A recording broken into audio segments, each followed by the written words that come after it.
անելանելի իրավիճակը, բայց ոչ ոք ոչինչ անել չէր կարող, բացի ինքնաթիռի ընթացքը հետևելուց։ 10 վայրկյան անց օդանավը ամբողջությամբ կորցնելով քաշի ուժը ու բարձրությունը ընկնում է բժշկական քոլեջի վրա ու նույն րոպեին կործանվում։ Ոչ ոքի մտքով անգամ չէր կարող անցնել, որ կարող է կործանվել այն օդանավը, որը կառուցված էր ժամանակակից տեխնոլոգիաներով, որը կարող էր կործանվել թռիչքից վայրկյաններ անց, իր հետ տանելով շուրջ 300 մարդկային կյանքեր,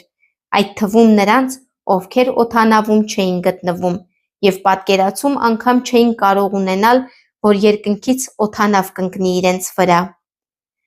Օդանավը կործանվում է 13:38 րոպեին։ Օդանավի ուղևորներից փրկվում է միայն մեկ հոգի, որը նստած է լինում ինքնաթիռի պոչամասում։